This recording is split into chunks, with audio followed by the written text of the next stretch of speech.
Hello, this is Ryu from RealWorldUX. How are you doing? I'm a UX designer with decades of experiences, and I'm passionate about helping aspiring to be UX designers finding their ways to become a successful UX designers. Today, I wanted to talk about an importance of being hands-on as a UX designer. It's one of the insights that I gained through my own experience, which I'd like to share. And I put it together with accompanying illustrations to make it easy to grasp with my voiceover on it. I hope you enjoy it. So here we go. I cannot stress enough the importance of being hands-on. What do I mean by hands-on? As a UX designer, being hands-on means actually work on UX projects, defining a problem statement, researching competitors, creating UX concepts in form of task flows, wireframes, and prototypes, conducting user test sessions, summarizing user test findings, iterating design based on the findings, and so on. One of unique abilities that a human has is to be able to think and imagine things that hasn't happened yet. This is great so that you can simulate various scenarios in your head to be prepared for the future. But at the same time, this ability sometimes gets in your way.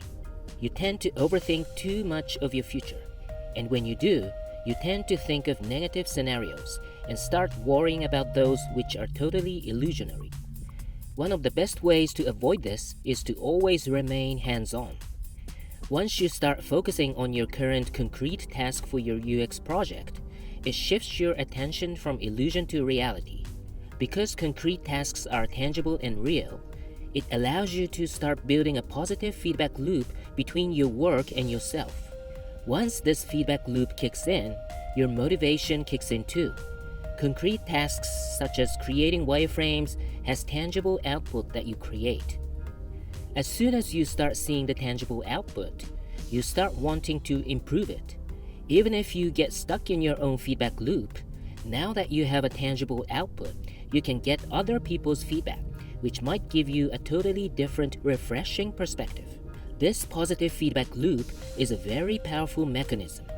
It serves as an engine to keep your work moving forward. Even if you start very simple and rough, you will be amazed how much it will grow to something quite interesting fairly quickly.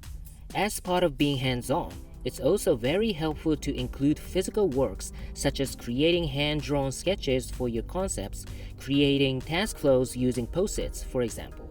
Great thing about being hands-on is that the more different ways that you engage with, the more stimulation that you get, which fuels your positive feedback loop engine even more. It's like a magic. So, always be hands-on. Start creating a tangible output and start your positive feedback loop. Keep fueling your positive feedback loop. Talk to people around you and ask for comments and feedback. Engage with physical activities to stimulate your five senses. Create post-its and organize those on a wall. Print out your wireframes and task flows and put those on a wall or a table.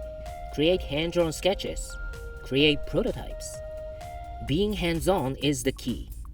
It initiates a positive feedback loop which takes you a long way. Happy hands-on creation.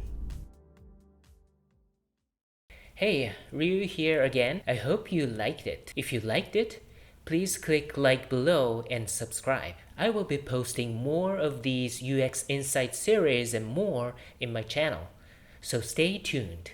Please check out my website by clicking the link below, realworldux.co. Especially if you're a UX beginner and don't know where to start, don't forget to check out UX Resource Map on my website. This is a 41-page ebook that you can download for free. It covers an overview of available UX resources, including college programs, bootcamps, online resources, books, and more. It also includes example journey maps of how people have become UX designers through what kind of career paths. By going through UX Resource Map, you should be able to grasp an overview of UX resource landscape and various different paths that you can take to become a UX designer.